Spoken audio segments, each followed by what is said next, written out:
प्रिय मित्रों, स्वागत है आपका आपके अपने चैनल स्टडी विद प्रदीप में। दोस्तों, आपको बता दें कि हम लोग लगातार अपने प्रैक्टिस पेपर को आगे बढ़ा रहे हैं, जिसमें हमने आपके साथ वायरस को डिस्कस किया, हमने आपके साथ बैक्टीरिया को डिस्कस किया, हमने आपके साथ फंजाई को डिस्कस किया, हमने आपके साथ एल्गी को डिस्कस किया। इतनी टॉपिक हमारी कंप्लीट हो चुकी है। बॉटनी में हम लोग प्रैक्टिस पेपर कर रहे थे और एक कंटिन्यू आपकी श्रृंखला चलती रहेगी। मैंने आपसे बार बार इस बात की चर्चा की कि यह लगातार आगे बढ़ता रहेगा। जैसे ही बॉटनी कंप्लीट होगी हम लोग जूलॉजी के पोर्शन को कंप्लीट कर देंगे। बॉटनी में हम लोगों ने यहाँ पे आज ब्रायोफाइटा के कुछ महत्वपूर्ण प्रश्नों को डिस्कस करना है। अभी तक जो पूछे गए हैं 1990 से लेकर के और 2021 तक में ब्रायोफाइटा के जितने प्रश्न पूछे गए हैं उनकी संख्या लगभग 70 है। तो 70 प्रश्न ब्रायोफाइटा के इतने दिनों में पूछे गए हैं। उन सभी प्रश्नों को साथ में उनके डिस्क्रिप्शन को हम आपके बीच में लेकर के उपस्थित हैं। ये सभी डिस्क्रिप्शन हैं उनके, जो आप देख पा रहे हैं, और हिंदी इंग्लिश दोनों पैटर्न में आपके पेपर हैं, ये भी आपको देख पा रहे हैं। आप इसको पढ़ना है। आपसे एक ही रिक्वेस्ट है कि यदि आप चैनल पर नए हैं तो चैनल को जल्दी से सब्सक्राइब कर लीजिए, अपने मित्रों को शेयर कर दीजिए, हमारे व्हाट्सएप ग्रुप से जुड़ जाइए। नीचे एक नंबर दिया गया होगा 8004109989। इसी के साथ आपको बहुत सारी कॉमन चीज़ें मिलती रहेंगी, जैसे बूस्टर डोज मिल रहा है, कुछ इंपॉर्टेंट श्रृंखला मिल रही हैं, ठीक है। इसके साथ प्रैक्टिस पेपर मिल रहा है और मॉडल पेपर अब मिल रहेंगे आपको, नवरात्रि से मिलने शुरू हो जाएंगे। तो ये कहीं ना कहीं क्लासेस चल रही हैं, तो सारे चीज़ें आपके एग्ज़ाम को क्रैक करने में आपको बहुत मदद करेंगे। बस आपका साथ चाहिए, आपका विश्वास चाहिए, और सबसे बड़ी चीज़ है कि आपकी लगन चाहिए, जिससे आप इस परीक्षा को आसानी से पार कर सकें और अपने आप को बेरोजगार शब्द से बे हटा करके रोजगार परक में अपने आप को बदल सकते हैं। चलिए स्टार्ट करते हैं आज के पहले प्रश्न को। थोड़ा सा ये पहला प्रश्न 2-3 प्रश्न क्लियर नहीं, उसके बाद सारे प्रश्न आपको क्लियर दिखाई पड़ेंगे। परेशान होने की आवश्यकता नहीं है, मैं बोल रहा हूँ, आप सुन पाएंगे, ठीक है। दिया गया है, निम्न में से कौन एक जलीय जाति है। मतलब ये 4 जातियां दी गई हैं, इनमें से पूछा है कि जलीय कौन है। रिक्सिया गेंजेटिका, रिक्सिया डिस्कलर, रिक्सिया वाइलार्डिराई या आपका रिक्सिया। तो आपका सही आंसर है रिक्सिया। क्या होता है? फ्लूटेंस। रिक्सिया फ्लूटेंस जो है आपका सही आंसर हो जाता है। विच of the following is an aquatic species. तो आप कहेंगे रिक्सिया फ्लूटेंस, आपका सही आंसर हो जाता है। और ये प्रश्न आपको देखिए टीजीटी में पूछा गया 2013 में, 2010 में, 2005 में, और पीजीटी में 2010 में यह प्रश्न रिपीट हुआ है। रिक्सिया की बात करें, रिक्सिया फ्लूटेंस एक जलीय ब्रायोफाइटा होता है। यह तालाबों और झीलों में तैरते हुए पाई जाती हैं। याद रहेगा। एक प्रश्न बड़ा आसान है, भारतीय ब्रायोलॉजी का पिता कौन समझा जाता है, किसे माना जाता है। तो ये प्रश्न बड़ा इंपॉर्टेंट है और कई बार पूछा गया है। इनका नाम है एस.आर. कश्यप, ठीक है। तो इन्हें कहा जाता है भारत के who is the considered to be father of Indian bryology. तो इंडियन ब्रायोलॉजी के जो फादर हैं उनका नाम है एस.आर. कश्यप। आपका ऑप्शन नंबर ए सही है, एस.आर. कश्यप वाला ऑप्शन आपका सही है, ठीक है। पीजीटी 2013 में प्रश्न पूछा गया, लेकिन यही प्रश्न घुमा फिरा के अलग अलग एग्जाम में भी देखेंगे, अलग अलग भाषा शैली के साथ कई बार पूछा गया। प्रोफेसर शिवराम कश्यप को भारतीय ब्रायोलॉजी का पिता माना जाता है। इनका जन्म 6 नवंबर 1882 को झेलम पंजाब के एक साहसी सैनिक परिवार में हुआ था। फिर क्वेश्चन पूछा गया, देखिए भाषा शैली बदल करके, प्रोफेसर एस.आर. कश्यप थे। तो प्रोफेसर एस.आर. कश्यप क्या थे? ब्रायोलॉजिस्ट थे। तो इन्हें आप कहेंगे ब्रायोविज्ञ कहेंगे और इन्हें ब्रायोलॉजिस्ट कहा जाता है। एलटी ग्रेड 2018 में यह प्रश्न पूछा गया, यही सेम प्रश्न है, बस भाषा शैली बदल गई। पारिभाषिक शब्द ब्रायोफाइटा सर्वप्रथम किसने प्रतिपादित किया? जो ब्रायोफाइटा शब्द है सबसे पहले किसने दिया था? तो इसके बारे में आपको बताना है। यहाँ पे आपका ये डिस्क्रिप्शन में मिल जाएगा। Who introduce the term bryophyta for the first time. सबसे पहले ब्रायोफाइटा शब्द को किसने इंट्रोड्यूस कराया? तो आप कहेंगे ब्राउन। किसने कराया था? ब्राउन ने करवाया था। तो ये आपका सही आंसर। पारिभाषिक शब्द ब्रायोफाइटा का परिवर्तन सर्वप्रथम ब्राउन है, ठीक है, ब्राउन महोदय ने किया था। ब्राउन महोदय द्वारा इसे एक कार्टिलिडनी कहा, जिसमें शैवाल, कवक, लाइकेन और मांस सम्मिलित थे। सिम्सर ने ब्रायोफाइटा को पादप के एक प्रभाग के रूप में रखा। तो सिम्सर ने इसे ब्रायोफाइटा के एक प्रभाग के रूप में रखा था, लेकिन यहाँ पे एक कार्टिलिडनी के रूप में सबसे पहले किसने बताया? चूंकि सबसे पहले की बात हो रही, तो सबसे पहले किसने रखा था? ब्रान महोदय ने 1864। फ्यूनेरिया के प्रमुख दांत होते हैं। फ्यूनेरिया में प्रमुख दांत होते हैं, क्या होते हैं? In Funaria the peristome teeth are, peristome teeth होते हैं। तो आपको बताना है आर्थोडोंटस टाइप का, निमेटोडोंटस टाइप का, एम्फीडोंटस टाइप का, या नन ऑफ दिस। तो आपका सही आंसर होगा कौन सा? आर्थोडोंटस टाइप का होगा। कैसा होगा? आर्थोडोंटस टाइप का। प्रमुख दांत मॉसेस में पाए जाते हैं। ये बीजाणु विसर्जन में सहायता करते हैं। फ्यूनेरिया में प्रमुख दांत आर्थोडोंटस प्रकार के होते हैं। फ्यूनेरिया के संपुटिका में प्रमुख दांत की संख्या 32 होती है, जो 16-16 के कतार में पाए जाते हैं। फ्यूनेरिया के संपुटिका में प्रमुख दांतों की संख्या कितनी होती है? तो Funaria the number of the peristome teeth in capsule of the Funaria इस, तो आप कहेंगे 32। और टीजीटी में 2010 में पूछा गया प्रश्न है। ठीक, निम्न में से किसमें मुख्यतः प्रमुख दांत पाए जाते हैं? तो यहाँ पे लीवरवर्ट है, हार्नवर्ट है, मॉसेस है, उपर्युक्त सभी। In which of the following peristome teeth are mainly found, किसमें पाए जाते हैं? तो आप कहेंगे मॉसेस में पाए जाते हैं। और टीजीटी 2013 में यह प्रश्न रिपीट हुआ फिर दोबारा। किस पौधे के समूह में मुख्यतः अल्टरनेशन ऑफ जनरेशन पाया जाता है? विषाणु में, जीवाणु में, सैक में, ब्रायोफाइटा में। In which group of plant alternation of generation is mainly found, किस में पाया जाता है? तो आप कहेंगे ब्रायोफाइटा में अल्टरनेशन ऑफ जनरेशन पाया जाता है। किस में पाया जाता है? अल्टरनेशन ऑफ जनरेशन ब्रायोफाइटा में पाया जाता है। ब्रायोफाइटा समूह के सदस्यों के जीवन चक्र में दो सुस्पष्ट प्रावस्थाएं पाई जाती हैं, जो एक दूसरे से आकार की लक्षणों से बिल्कुल भिन्न होती हैं। इनमें से एक पीढ़ी, जिसे युग्मकोद्भिद कहते हैं, अगुणित होती है तथा इनमें युग्मनज का निर्माण होता है। युग्मकों के संलयन से दुगुणित 2n युग्मनज का निर्माण होता है, जो इसकी दूसरी पीढ़ी अर्थात बीजाणुद्भिद पीढ़ी कहलाती। इस प्रकार ब्रायोफाइट्स अल्टरनेशन ऑफ जनरेशन को प्रदर्शित करते हैं। फिर से देखिएगा डिस्क्रिप्शन को, बहुत इंपॉर्टेंट डिस्क्रिप्शन यहाँ पे है।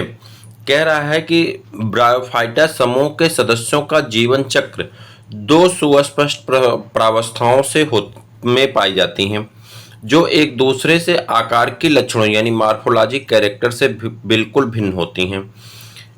इनमें से एक पीढ़ी, जिसे युग्मकोद्भिद कहते हैं, अगुणित होती। एक पीढ़ी, जिसे गैमिटोफाइट कहते हैं, कैसी होती? अगुणित होती है तथा इनमें से युग्मनज का निर्माण होता है।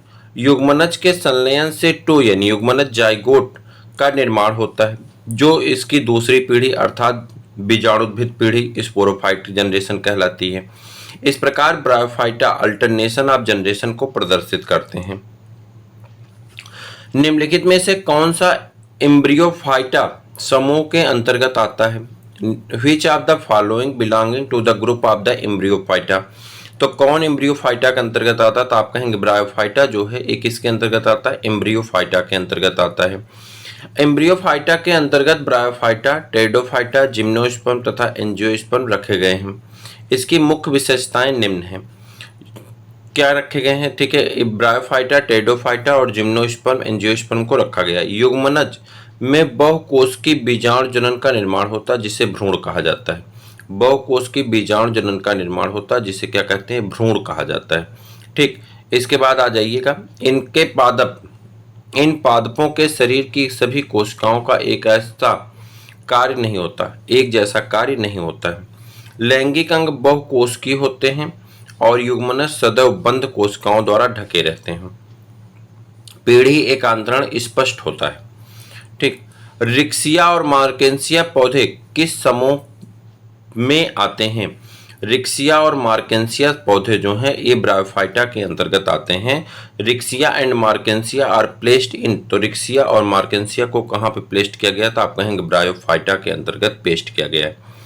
रिक्सिया एंड मार्केंसिया ब्रायोफाइटा समूह के अंतर्गत आते हैं। इनकी युग्मकोद्भिद प्रवस्था अधिक सुस्पष्ट, दीर्घकालीन, मुक्त शाखित एवं हरित होती है, जबकि बीजाणुभिद पूर्ण रूप से युग्मकोद्भिद पर आश्रित व अल्पजीवी होते हैं।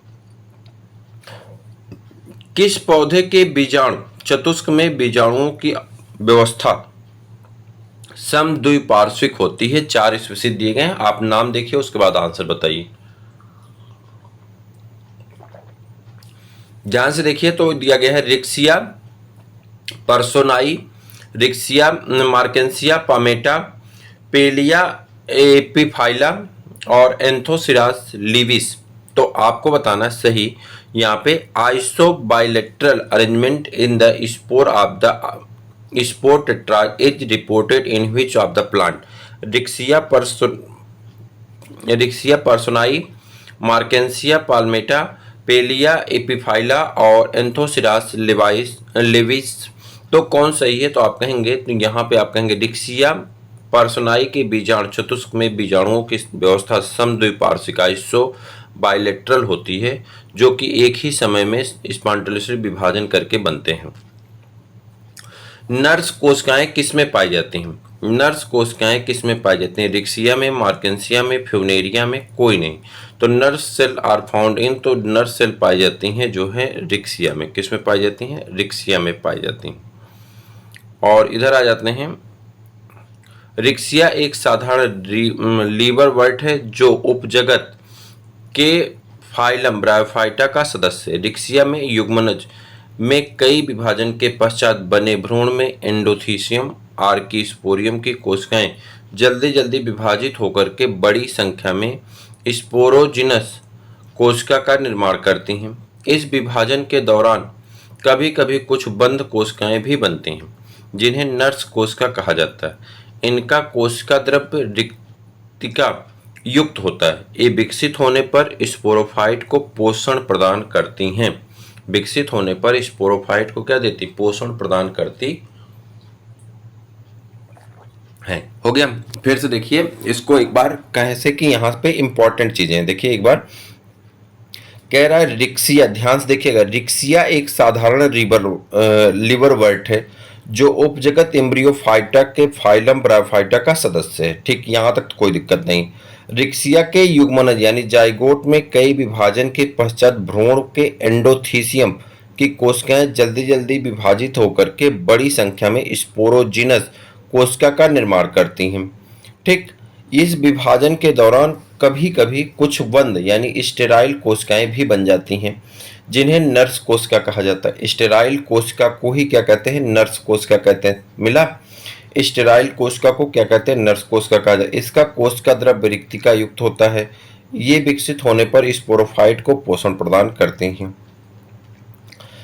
थैलस निम्न में से किसमें ऊपरी प्रकाश संश्लेषी क्षेत्र तथा निचले संचलन क्षेत्र में विभेदित होता है?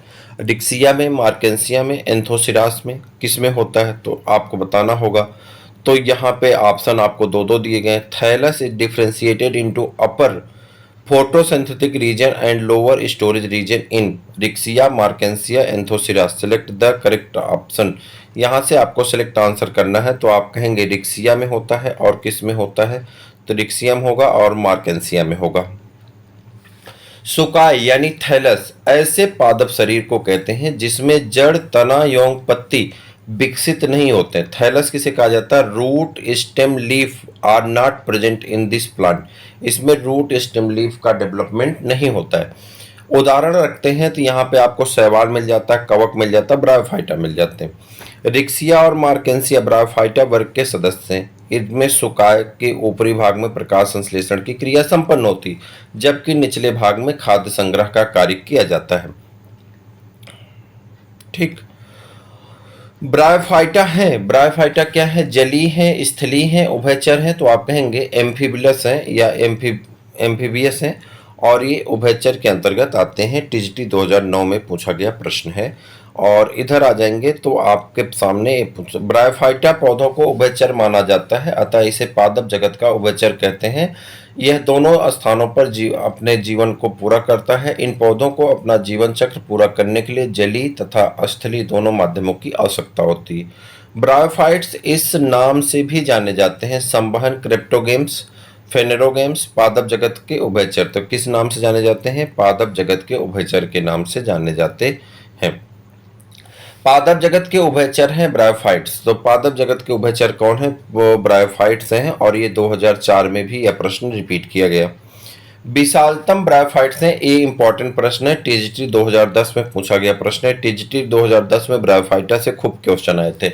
तो आपको बताना है विशालतम ब्रायोफाइट्स हैं, रिक्सिया है, डाप्सोनिया है, एंथोसिरास है और मार्केंसिया। तो आप कहेंगे डाप्सोनिया जो है, डाप्सोनिया जो शब्द है ये डाउसोनिया, ये DAWSONI डाउसोनिया जो है ये आपके क्या है? सबसे विशाल ब्रायोफाइट्स होता है। इसकी ऊंचाई 70 सेंटीमीटर तक होती है।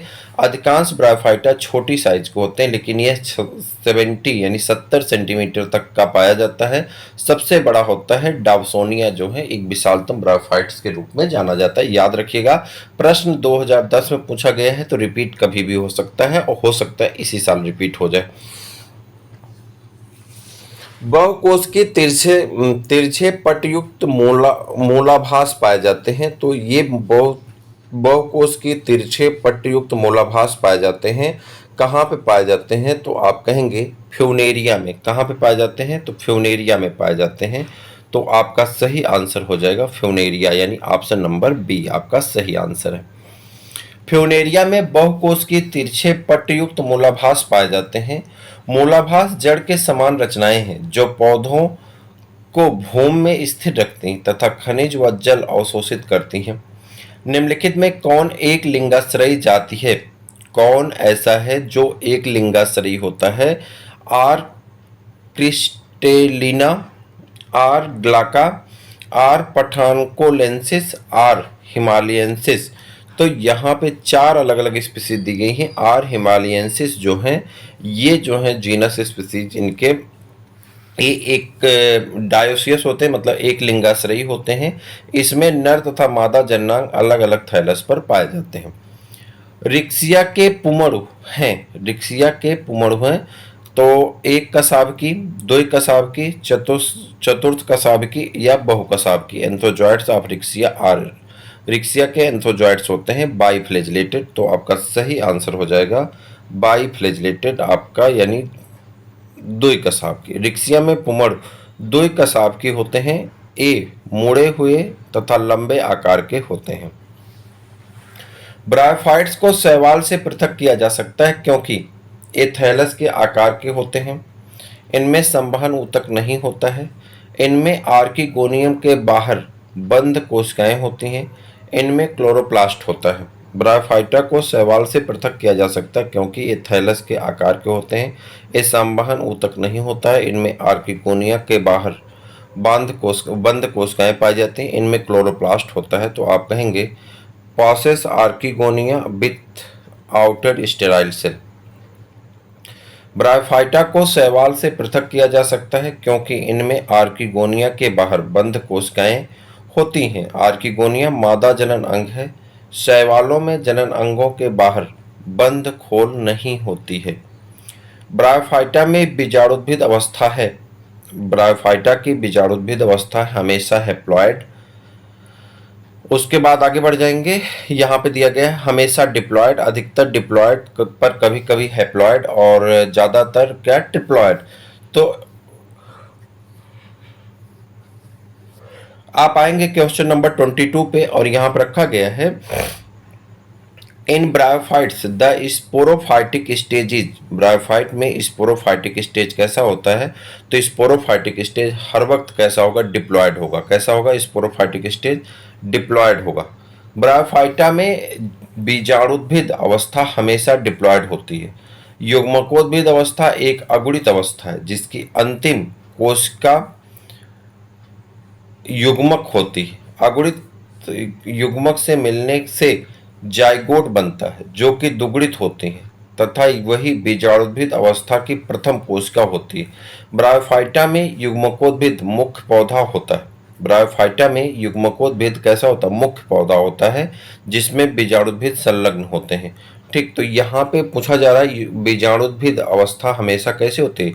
डिप्लॉयड होती है। ठीक है, बीजाणुद्भिद कैसे होंगे? डिप्लॉयड होंगे। ब्रायोफाइटा के युग्मकोद्भिद ठीक अवस्था की अंतिम कोशिका क्या होती है?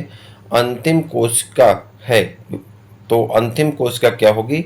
उसे युग्मक कहेंगे। क्या कहेंगे? गैमीट कहेंगे या युग्मक कहेंगे। सर्वाधिक हाश्रित युग्मकोद्भिद अवस्था दिखाई देती है। सर्वाधिक हाश्रित युग्मकोद्भिद अवस्था दिखाई देती है ब्रायोफाइटा में, टेरिडोफाइटा में, जिम्नोस्पर्म में, एंजियोस्पर्म में। Highly degenerated gametophyte stage in seen in the bryophyta, pteridophyta, gymnosperm and angiosperm. सर्वाधिक हाश्रित युग्मकोद्भिद अवस्था एंजियोस्पर्म में दिखाई देती है। इसके विपरीत ब्रायोफाइटा में युग्मकोद्भिद मुख्य पौधा होता है। इसमें यह अवस्था स्वतंत्र, हरी, शाखित और दीर्घकालिक होती है।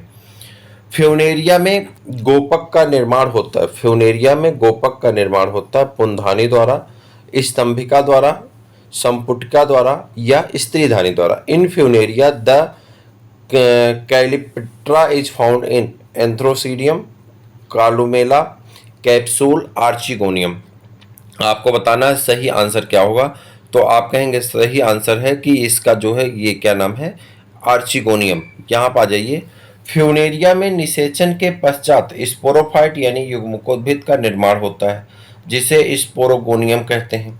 तरुण अवस्था में इसके ऊपर एक आवरण होता है जिसे गोपक कहते हैं। इसका निर्माण स्त्रीधानी यानी आर्चिगोनियम के वेंटर भाग से होता है। अतः गोपक एक अगुणित यौन संरचना है, जबकि स्पोरोफाइट की अन्य संरचनाएं जिसे फूट, सीटा, कैप्सूल दुगुणित होते हैं। फ्यूनेरिया का कौन सा भाग अगुणित है? गोपक, प्राच्छद, स्तंभिका और वलय। Which part of the Funaria is haploid? कौन सा पार्ट फ्यूनेरिया का हैप्लॉइड होता है? तो आप कहेंगे कैलिपेट्रा जो है ये इसका, या जिसे गोपक कहते हैं, कैलिपेट्रा क्या होता है? इसका हैप्लॉइड होता है। फ्यूनेरिया में कैलिपेट्रा ठीक किससे व्युत्पन्न होता है? कैलिपेट्रा किससे व्युत्पन्न होगा? तो आप कहेंगे आर्किगोनियम से उत्पन्न होता है। कहाँ से उत्पन्न होता है? आर्किगोनियम से। The Funaria calyptra is derived from the, तो आप कहेंगे आर्चिगोनियम से। मास स्पोरोफाइट का कैलिपेट्रा यानी गोपक होता है। मास स्पोरोफाइट का कैलिपेट्रा यानी गोपक होता है, तो आप कहेंगे अगुणित होता है, दुगुणित होता है, त्रिगुणित होता है या बहुगुणित होता है। The calyptra of the mosses sporophyte is, mosses sporophyte में कैलिपेट्रा कैसा होता है? तो आप कहेंगे हैप्लॉइड होता है। कैसा होता है? हैप्लॉइड होता है। मास की निम्नलिखित में से किस प्रावस्था में लैंगिक अंग उपस्थित होते हैं? मास की निम्नलिखित में से किस प्रावस्था में लैंगिक अंग उपस्थित होते हैं? तो आप कहेंगे प्रोटोनीमा प्रावस्था में, परिणीन प्रावस्था में, उपर्युक्त दोनों में, उपर्युक्त में से कोई नहीं। Which of the following stage wear sex organ in the mosses? Protonema stage, leafy stage, both of the stage और नन ऑफ द स्टेज। तो आपका सही आंसर होगा परिणील प्रावस्था यानी लीफी स्टेज में लैंगिक अंग उपस्थित होते हैं। ब्रायोफाइटा में लैंगिक जनन पाया जाता है समयुग्मी, विषमयुग्मी, असमयुग्मी, अपूर्ण युग्मी। तो sexual reproduction in bryophyta is, bryophyta में सेक्सुअल रिप्रोडक्शन पाया जाता है ओगैमस टाइप का। कैसा पाया जाता है? ओगैमस टाइप का यानी विषमयुग्मी।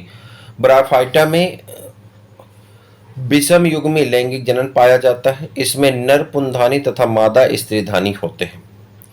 ब्रायोफाइटा टेरिडोफाइटा से भिन्न है। ब्रायोफाइटा टेरिडोफाइटा से भिन्न है कैसे? तो आप कहेंगे स्त्रीधानी में, संवहन ऊतक की अनुपस्थिति में, स्वतंत्र युग्मकोद्भिद में या उपर्युक्त में से कोई नहीं। A bryophyta differ from the pteridophyte is, bryophyta pteridophyta से अलग है कैसे? तो आप कहेंगे लैक ऑफ वस्कुलर टिश्यू।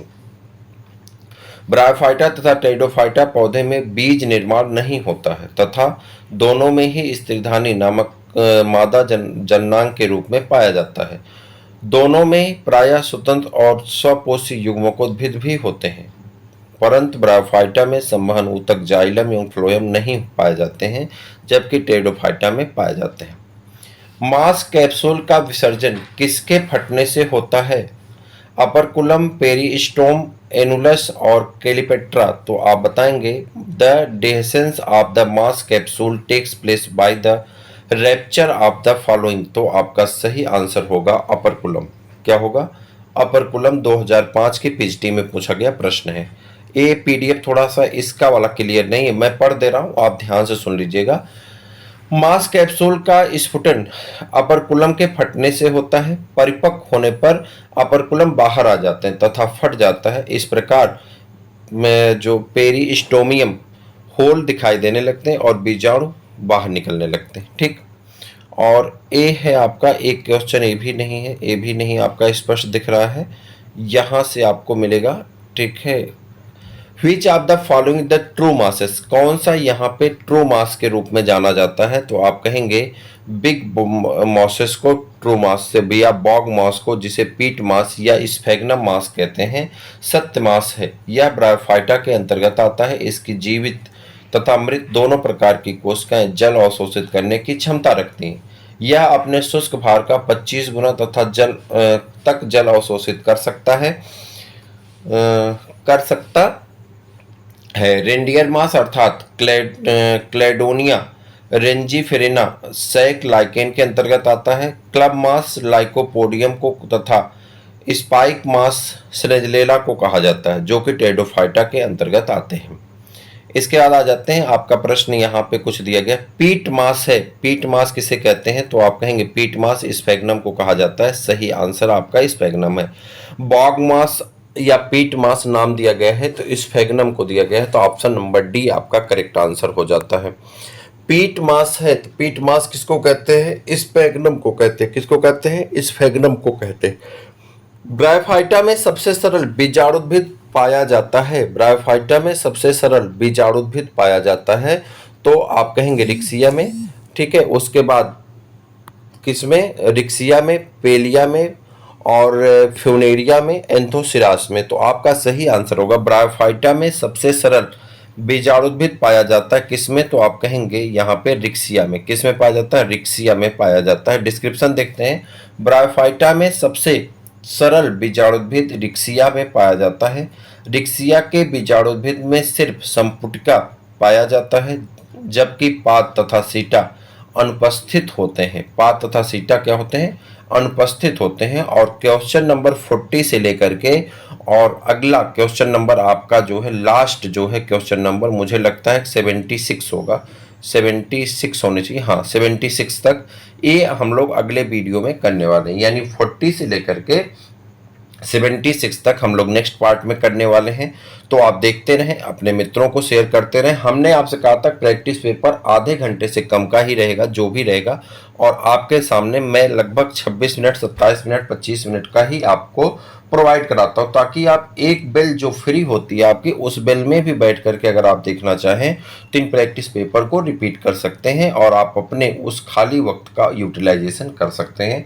तो मुझे लगता है कि आज के लिए इतना काफ़ी है। फिर मिलते हैं किसी और वीडियो में, तब तक के लिए इजाज़त दीजिए। जय हिंद। चैनल को देखते रहें, अपने मित्रों को शेयर करते रहिए, हंसते रहिए, मुस्कुराते रहिए।